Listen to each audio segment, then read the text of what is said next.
Well, hello. Welcome back to YouTube and the vintage electronics repairs and demonstrations. I have here a Lloyds record player. Pretty compact little thing. Let's see, it weighs in at, let's do pounds.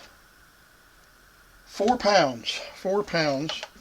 So it's not a real light record player, but it has batteries in it. I did put batteries in it, and it's got stuff rattling around in here. So I'm going to put it on the bench here today, and we're going to get her working. And I've got a little record here. When I Fall in Love and Are You Lonesome Tonight by R. Turk. Well, by Donny Osmond. Yeah, by Donny Osmond. How do you like that? So let's get right into it.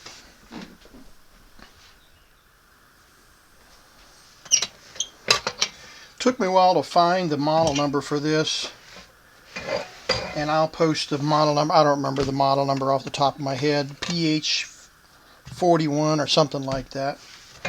But you can see the cover has this little removable pin to open the cover, and there's a battery compartment cover. Let me put it all back together here, and a 45 RPM spindle adapter, and then we've got the tone arm, which is very thin, and you can see here how thin it is. There's a switch here that stops the tone arm, stops the record player from turning. We'll take a look at that in a minute. And this record, this freely spins, and there's a drive motor here with a rubber tire that pushes the record along, or drives the record along like that. So take another look here at the motor spinning, and I guess when you set the tone arm on the switch here, it stops the motor from running, so you can get your record set up, and then when you lift this, the motor starts to play.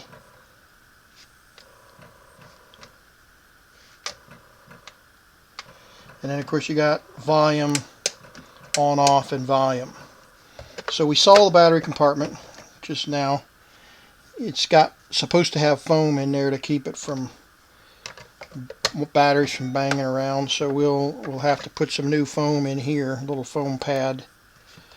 It uses 4 D-size batteries. So let's and I'm pretty sure this is an AC adapter. An AC adapter, and it's got a very unusual plug on it. If you look at it closely, you'll see it's not a standard AC type plug. I originally thought there was something stuck in there, but there's not. That's just it actually is a very similar plug to what you see on modern day laptops, with a cylinder, an empty cylinder for ground, and then a long pin for the power.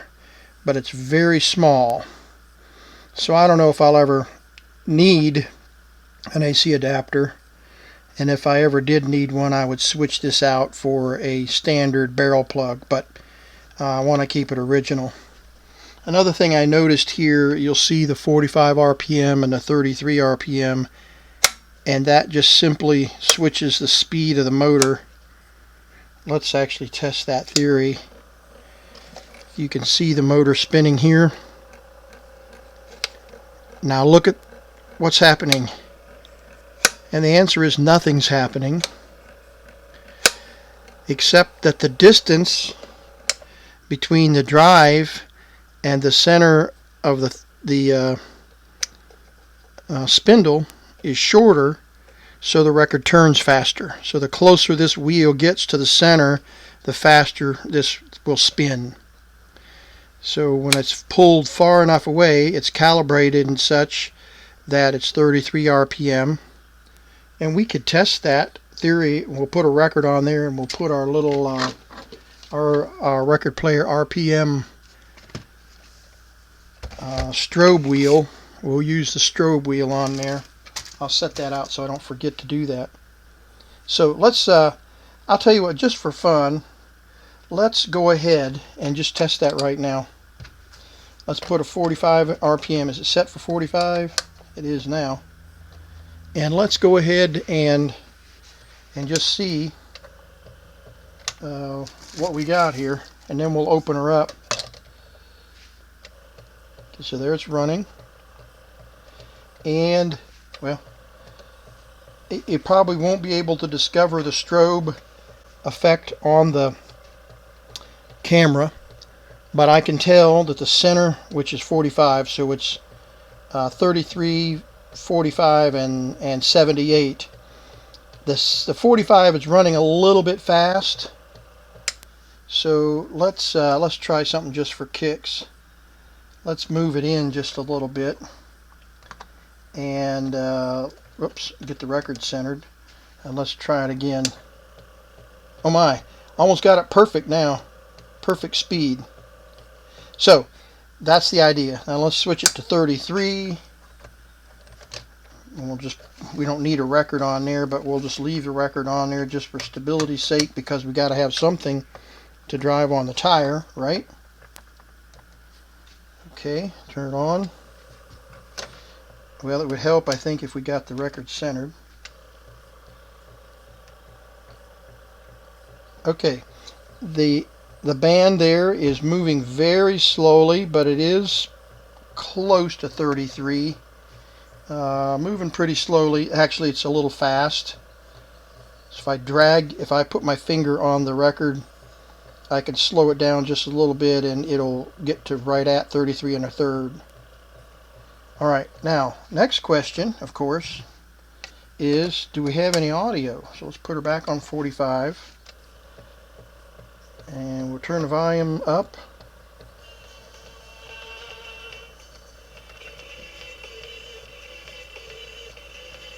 Skipping pretty badly. Our wire's dragging on the record. Let's see.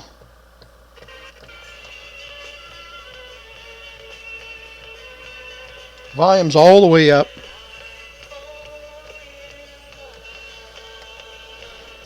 Alright, so we have very little volume, but we do have some.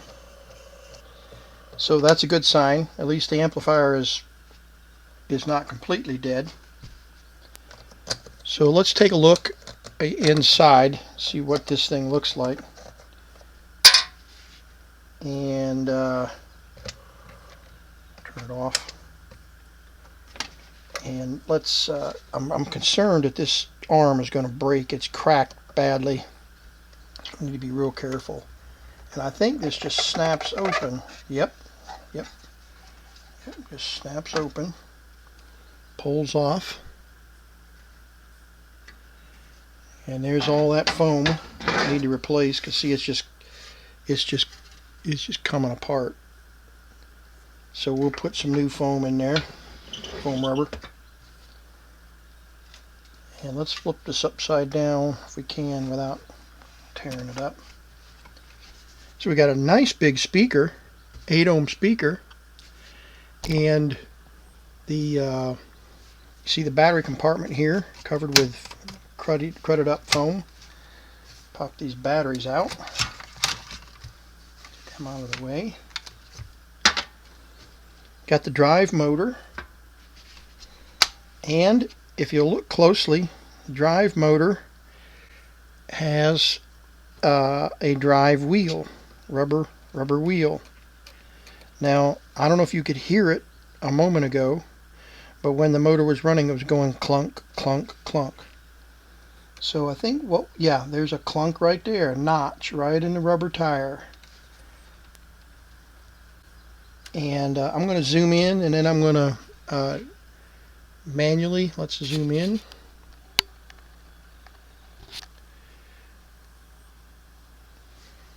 And we're going to zoom in even further, but right there is a notch on the tire. So the tire is, get this light right down here on it. The tire's got a notch in it, at least one notch. So the question will be is if you can hear that clunk, clunk, clunk when the record is running, if that picks up on the needle. So let me back out here and take a look at the amplifier. It's a push-pull, an input transformer, output transformer, the two transistors. We've got a driver and the two transistors, and two preamps, two preamp transistors. So it's a 5 transistor setup. The volume level is probably, this cap is probably nearly shorted. So what we'll do is we'll replace 1, 2, 3, 4, 5 caps. I'll just go ahead and replace them. And these are notorious. And we'll replace those caps. And we'll get our volume back. Probably. I've done enough of these amplifier repairs in recent years. And guess what I just saw? The model PH41a. Huh. There's the model number, PH41a. So I was close. I don't remember what I said earlier. So there we have volume control, on-off switch. Yeah, there's the AC adapter. It's switched, also switched, and comes in and goes all the way over to the motor and is filtered. Right there's a filter cap. We'll replace that one too. It's got some corrosion on it. And you can see if you look closely at the motor, there's a bunch of crud on the shaft right there. So we'll clean the motor and oil it.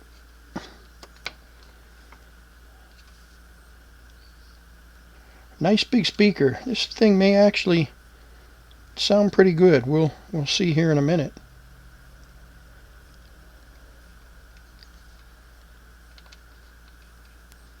Oh, I said this was the AC adapter. This is the switch, on-off switch. That's why it goes to the motor. I wasn't thinking clearly. This is the on-off switch that kills the motor if you put the tone arm on the switch here. This is the AC adapter here, and the green wire goes up to and comes over here to the batteries right here.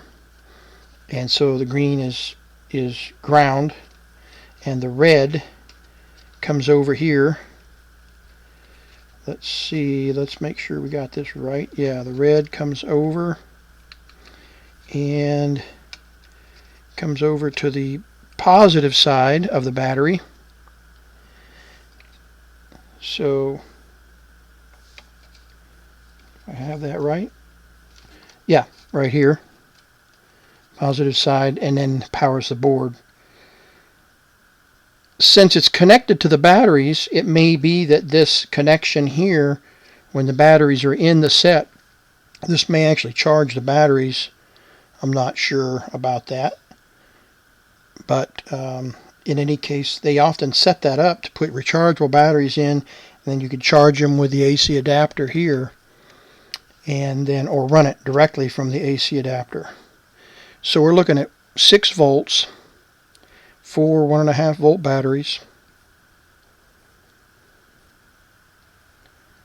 There's the tone arm.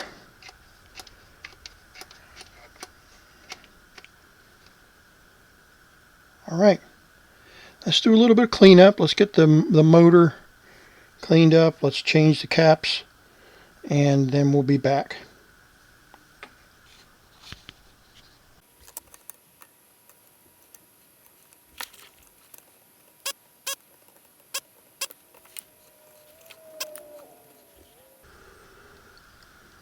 Swollen, 50 microfarad. Curious.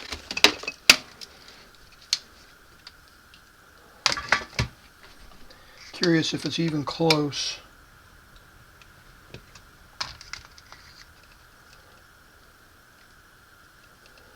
Swollen and has corrosion on it.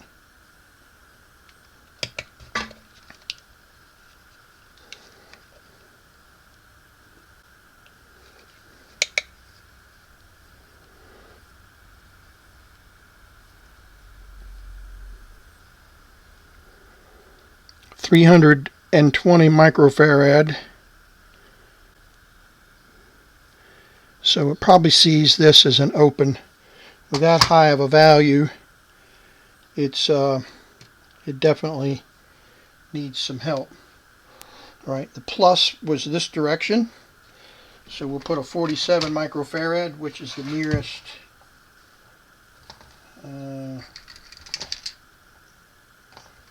47 microfarad, 50 volt, 25 volt. And I kind of like to check these just to be sure. I hate putting a new cap in there and then having to find out that it was shorted or whatever. 48 microfarad with an ESR of 2 ohms, so we're good. All right, that's the process. Plus is this direction.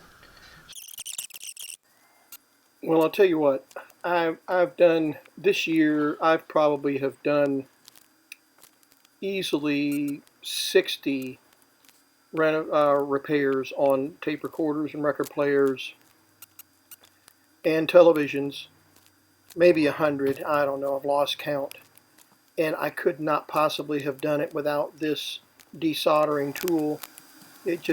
It really makes all the difference in the world. If you're going to do any kind of work like this, you're going to need a desoldering tool.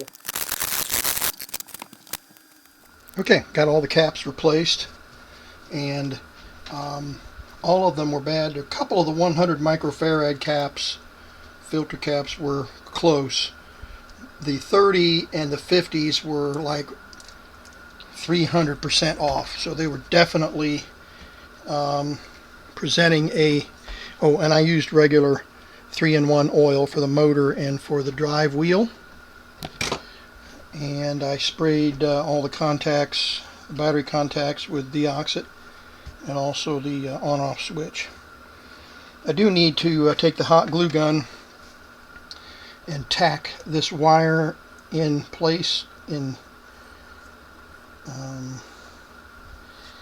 2 places here, so that it won't drag on the record.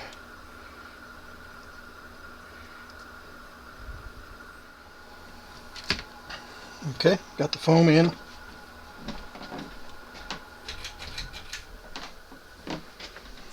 And glued the wire back in place so it'll hold.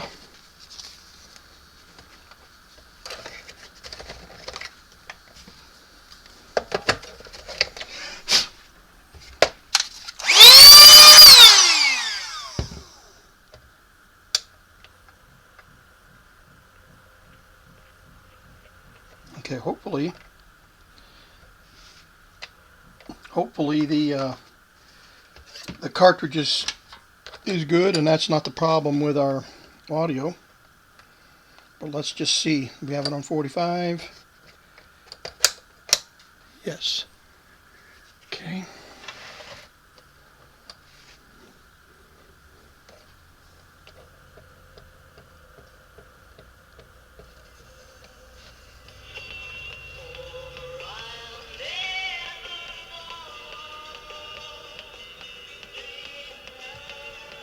Okay.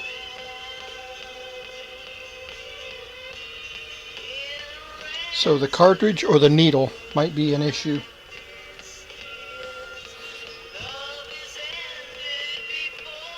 Now, the way we can check that, and we should have done that before we replaced all the caps, but I usually replace the caps anyway, and usually end up with an issue there if I don't. So let me get the tone generator, and we'll put the tone generator on the needle and see if we got good volume there. And if we do, then we'll know that the cartridge is weak. Could be, and I've got some cartridges I think that we can use, or I have a cartridge that I think I can use for this. So let's lay this, need to lean this on this TV chassis, I guess. This is a Philco Safari 1959 vintage television. So what we're going to do is we're going to hook a tone generator on these two leads and see if maybe we have a bad connection there or a broken wire. Let me bring the tone generator over here. 300 hertz ought to do it. Oh, I'm going to turn the motor on, turn the amp on, turn it all the way up. Usually you can tell if you've got a hum. I do have a little bit of a hum, but it should be really loud.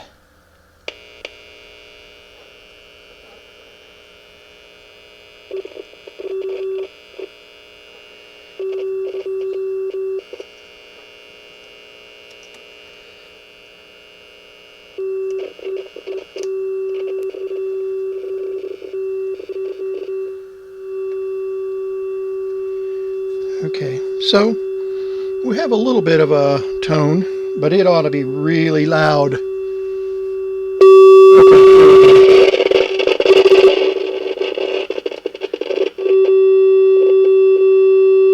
Yeah. Alright, so that's great. So the cartridge is weak. So let's do this. We'll pop this cartridge off and we'll temporarily connect one to it. Turn the power off. Let me get a cartridge. I'll be right back. Okay, you got all kinds here. And needles. Lots of needles. But what I'm looking for is this right here. Buy the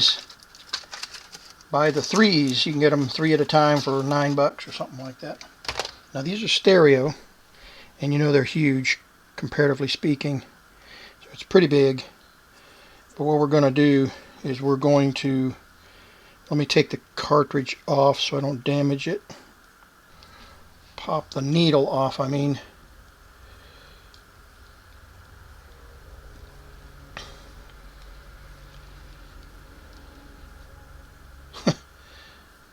Easier said than done. It's going to pop off. There we go. So we'll just gently pull that off.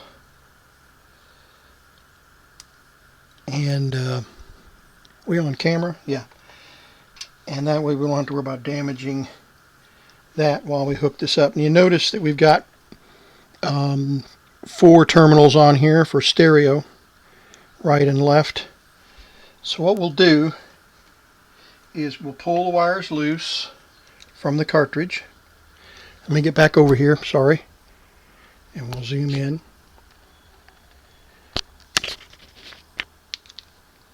There we go. And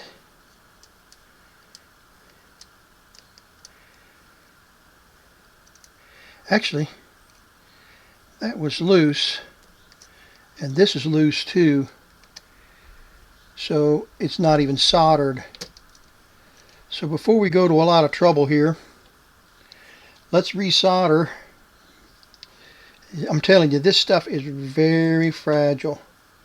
Takes a very patient and gentle hand. So let's try and resolder this without bumbling everything up. It's going to take some real fine solder.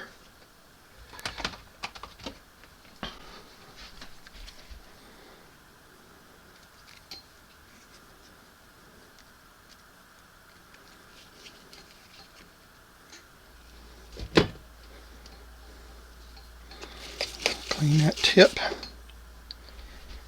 Tin it. Okay.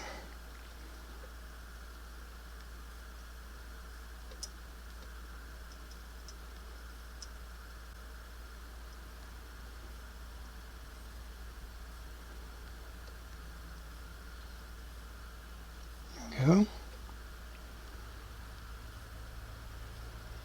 There we go. Alright, now what we need to do is crimp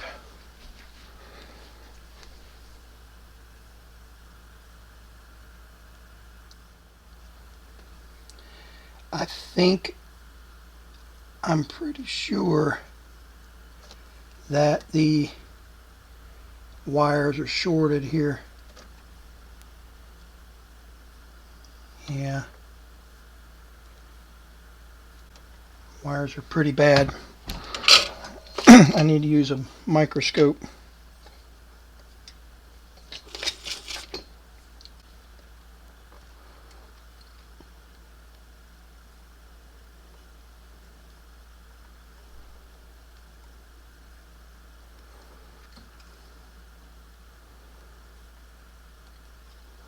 There we go. Trying to bind all those errant leads. Yeah, it's definitely loose. So let's squeeze that gently.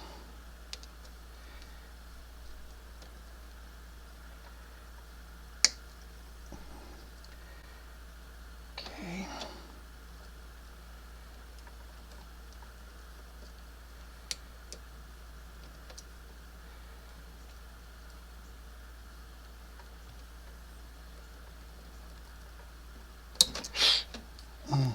Tell you, gotta be really careful when you start muscling on these leads.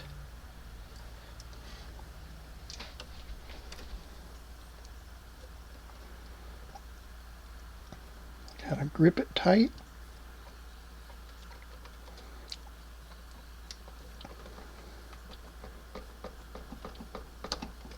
There we go. Now, I think I shorted the ground and the center conductor. So let's see if there. Well, we're going to see in a minute here if that did it.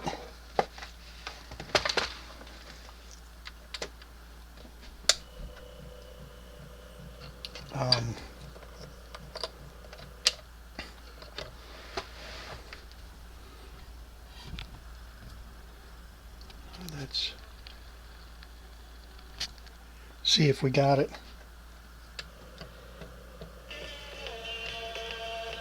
No, it's still.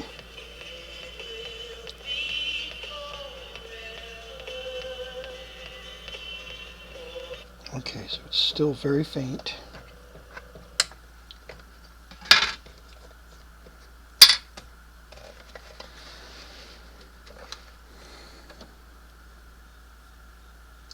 I think what we'll do, let's check this first. Let's check and see if we have a short on the audio line. So there's the audio. And we'll compare, we'll take a meter and go from here to here and see if we have any short. And if the leads are clear. Okay, should have a tone. All right, so let's go on the center conductor here.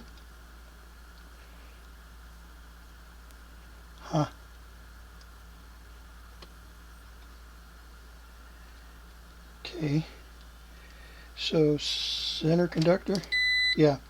So here's the blue center conductor, and it's broken. And the ground. Okay, so our center conductor is broken, but a little bit of the audio is bleeding through that ground wire. I don't have any of this shielded wire, so I need to think about this a minute. There might be enough here. Yeah, there's enough here that I can cut this off and pull it back up and see if we can get a good connection somewhere down here, continuity, to go to the cartridge. So I'm glad we didn't condemn the cartridge right off the bat. Got a little premature there. We need to confirm, and that's a good troubleshooting technique, is to confirm that you actually do have decent audio. And of course, when I hook the tone generator here, I may have corrected temporarily a break in the wire, but just for giggles, let's do this. Let's turn the amp on. The motor's running, and let's put the tone right here on the amp instead of going at the wires there, and let's see what kind of signal we have. Yeah, much stronger tone, and we may have had a little bit of bleed over. Yeah, we got a little bit of bleed, but it's somewhat shorted there. So let's see if we can fix this wire, this short or this wire here, and then we'll go from there.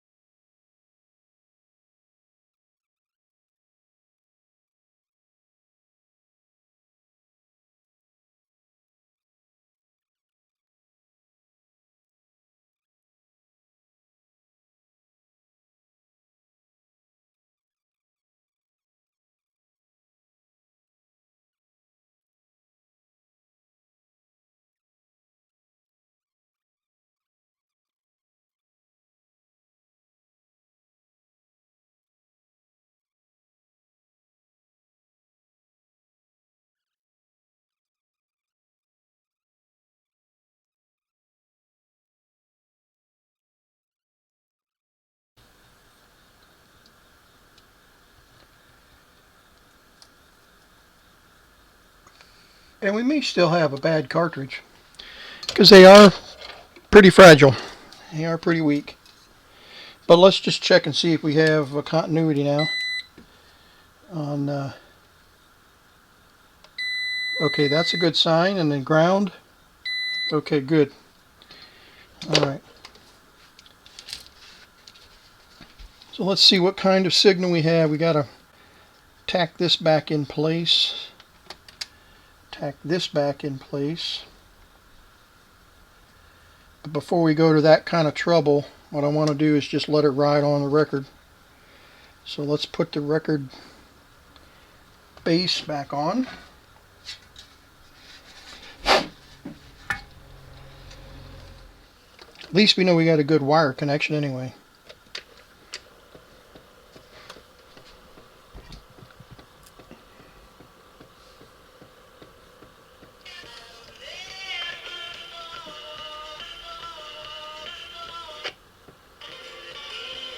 Okay, the wire's dragging. Okay, so we definitely do have a weak cartridge. And now we have good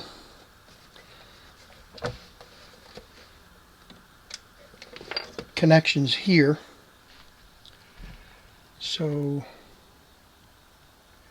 there we go, trying to get to the cartridge.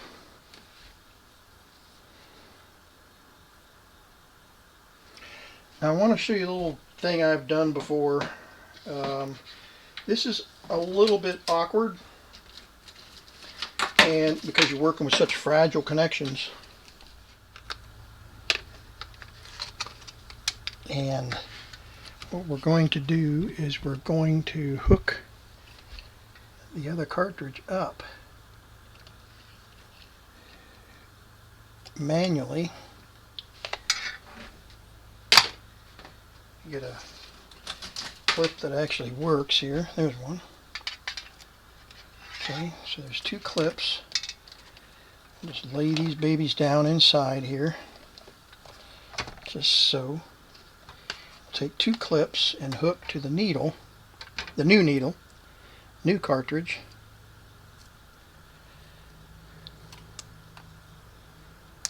Okay, there we go. Now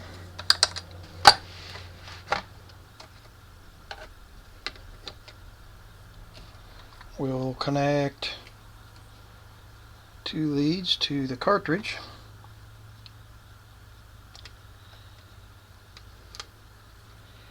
If I can get it turned around here, let me do it this way.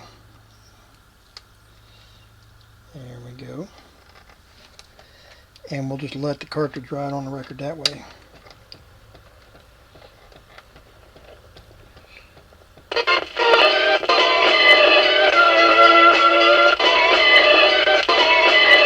See the difference? So we definitely, cartridge is picking up the noise.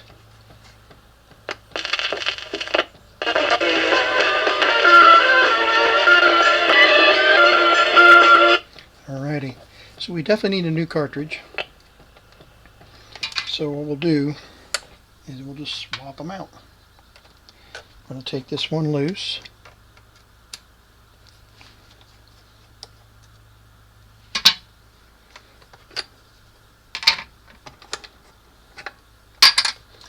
Yeah, I know I'm treating that record pretty roughly. It's okay.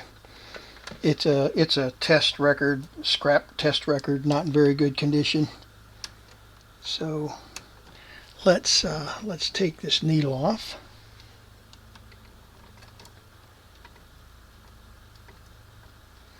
There we go. Pull that out. So that cartridge is bad.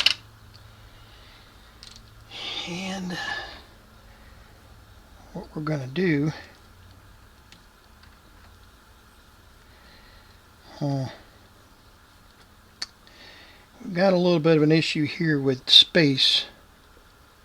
I want this needle all the way up, but you see I've got these blocks here, so we'll trim those out.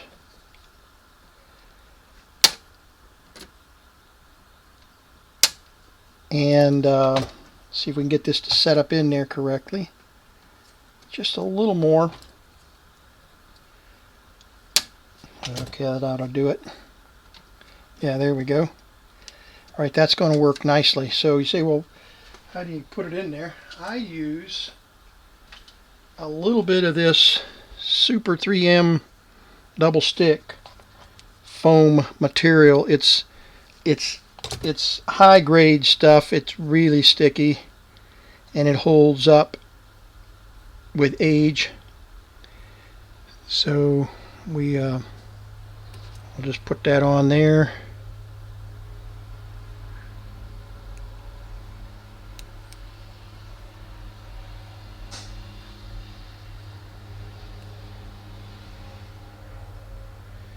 Tell you, it's really sticky.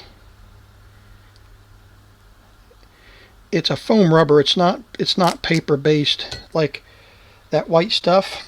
I use that occasionally for other things, but this works really well. And so now, where'd our wire go? Now, this will be a challenge because the leads are just a little different, but they should fit.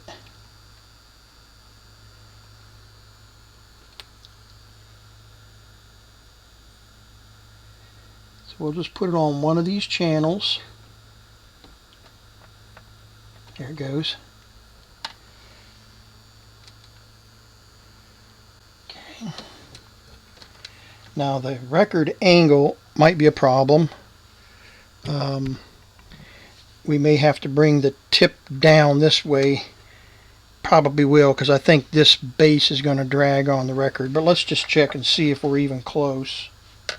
And we can get rid of the jumpers we put in here a minute ago. Take those out. There we go. Okay. Alrighty.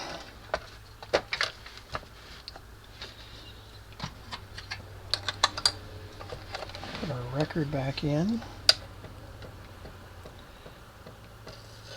Yeah, so the needle needs to be tipped forward. So we'll space that up a little better.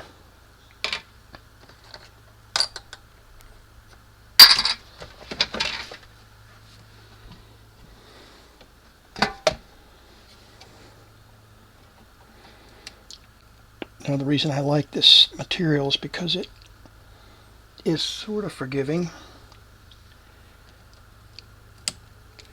and we don't use hot glue or anything like that because you can't pull it loose like I just did there. So we'll put another piece underneath the tip.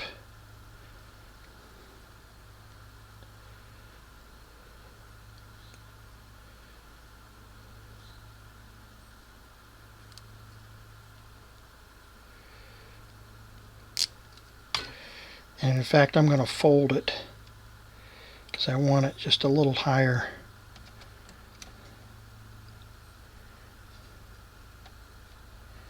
So we'll put it right there.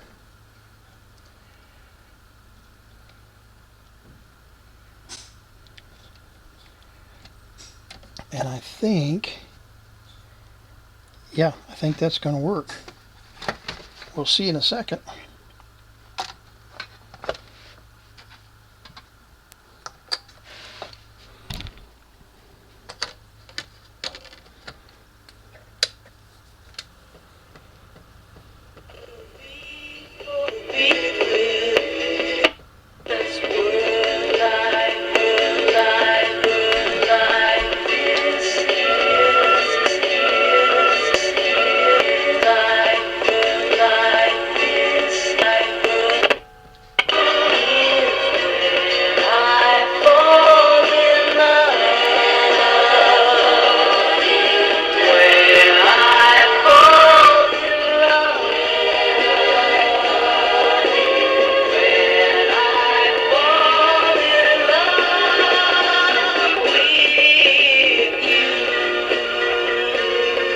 All right, thank you, Donny Osmond, for MGM Records, and most likely we'll get a flag since that's, I don't know what year. Let's see if there's any year on here.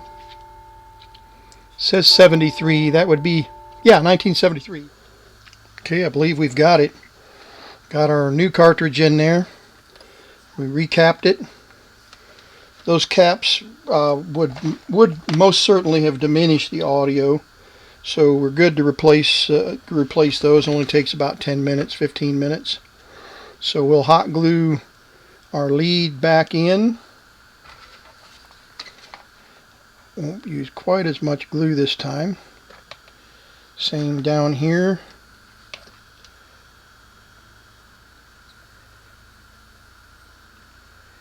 There we go. And all right. Clean up our little strings here.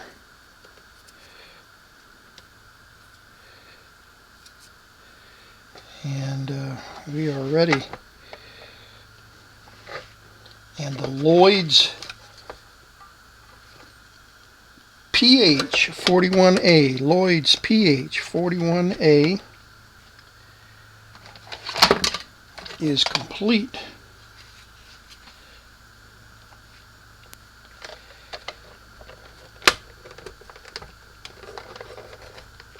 There we go, nice and snug.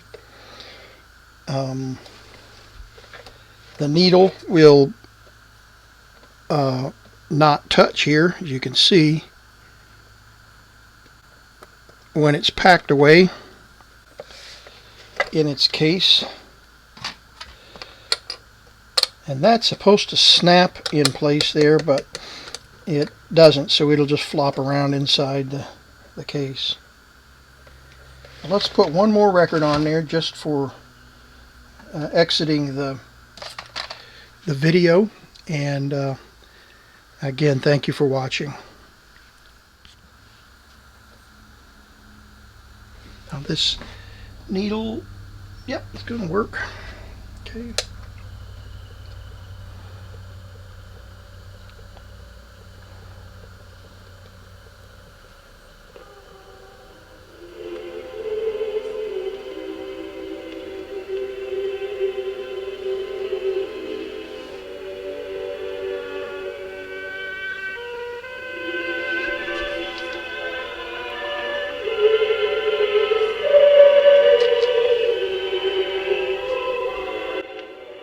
The notch in the tire does impact the needle. You can't see it here, but the needle is bouncing up and down because the record is bouncing up and down, but surprisingly it doesn't affect the audio too much.